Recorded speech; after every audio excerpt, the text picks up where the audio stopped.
The tale of Genji, written by Murasaki Shikibu, provides a vivid account of the frivolity of Japanese court life and is said to be the world's first novel. Shikibu was a member of the Fujiwara family, which held the effective power in post-classical Japan. Because of her noble birth, Shikibu had great insight into the inner workings of Heian society. The Heian period, from 749 to 1192, is one of the most culturally rich periods of Japanese history. During this time, an elite group of aristocrats stood at the center of society and were only interested in their own leisure. Obsessed with rank and breeding, they were very sensitive to the beauty of nature and the pleasures of music, poetry, calligraphy, and fine clothing. Heian courtiers knew little of the world outside the capital and cared even less. They rarely traveled and considered the common people as almost subhuman. Heian women were supposed to be seen by only two men in their entire life, their father and their husband. They spent much of their adult life in dark rooms, hidden behind an array of screens and fans. To avoid a tedious, secluded lifestyle, many women entered court service as ladies-in-waiting for the empress. These ladies-in-waiting were free to pursue amorous relationships with the gentlemen at court. Heian gentlemen were not very interested with the woman's physical characteristics and beauty, since they rarely had an opportunity to see it. A gentleman was most interested in a woman of impeccable breeding, who could write beautiful poetry and was skilled at calligraphy. Male courtiers had plenty of time for pursuing women, as their main duties were attending the emperor and little real administrative work was involved. Typically, high-ranking men were polygamous, with an arranged marriage to a principal wife for political reasons, and several concubines. It is within this setting that Shikibu wrote her book about the exploits of Prince Genji. The Yugao chapter reflects the lifestyle of most high-ranking Japanese at that time.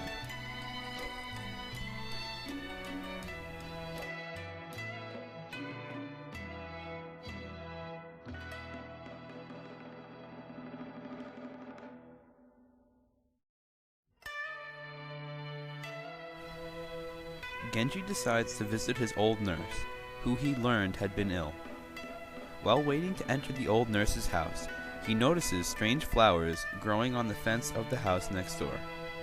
When Genji finally enters the house of his old nurse, he has one of his servants pick some of the flowers. While picking the flowers, the servant is handed a heavily perfumed white fan with writing on it to collect the flowers in.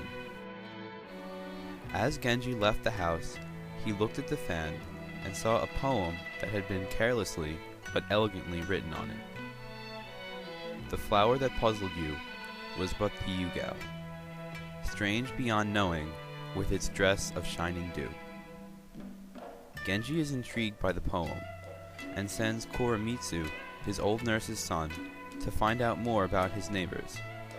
Koremitsu tells Genji that the house is owned by a titular prefect who lives in the country and is currently occupied by a woman and her servants, who get many visitors.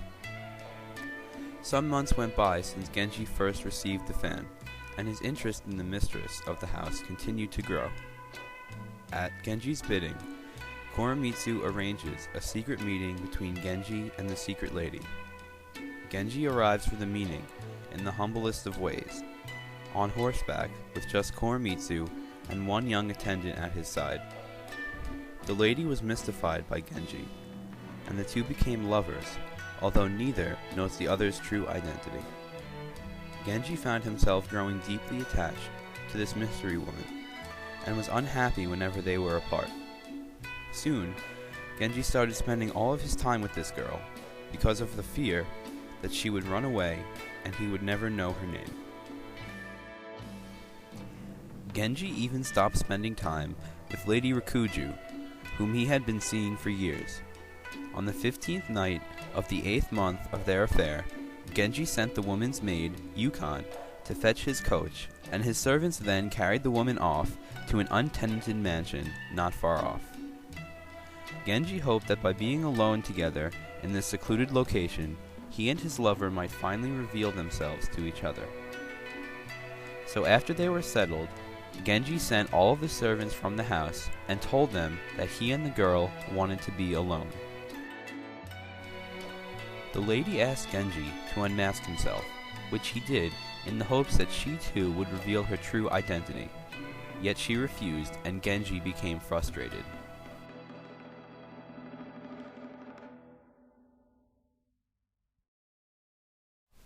Alone in the mansion, with just Genji and no other servants or noise, the girl became frightened and her sleep tortured.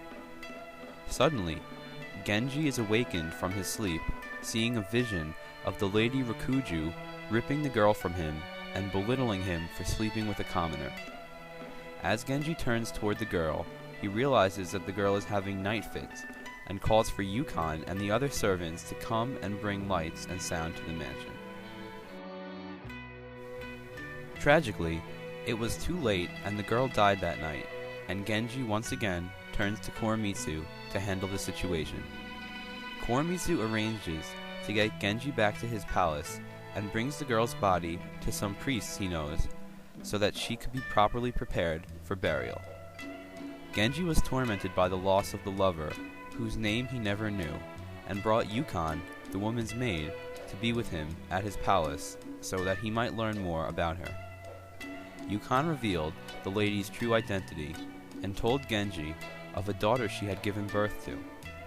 Genji asked Yukon to bring the child to his palace so that he might retain a part of his lost love.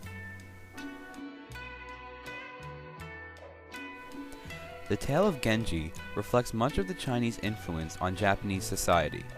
In fact, it was largely due to the authority of the Sui and Tang dynasties that caused Japan to form its first empire.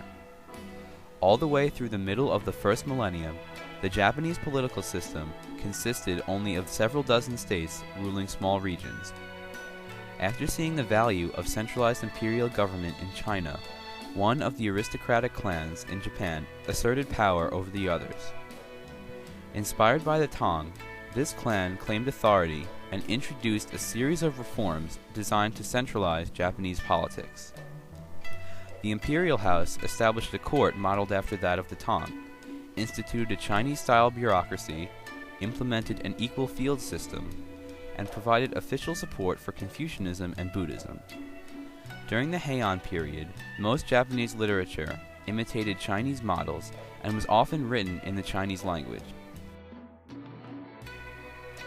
Boys and young men who received a formal education learned Chinese, read classical Chinese literature, and certain Chinese characters were even adopted into Japanese syllabic script. The Japanese also accepted Chan Buddhism, or as it was known in Japan, Zen Buddhism, from the Chinese. However, Japan did not lose its distinctive characteristics or simply become a smaller model of Chinese society. For example, the Japanese continued to observe their indigenous religion, Shinto, which revolved around the veneration of ancestors and a host of nature spirits and deities. In addition, aristocratic women in Heian times, such as Murasaki Shikibu, made numerous contributions to literature in the Japanese language. Thus, the tale of Genji not only provides a melancholy spirit to contrast the elegant atmosphere of the surroundings at the Heian court, but it also serves as a remarkable piece of literature that separates Japan from its Chinese influences.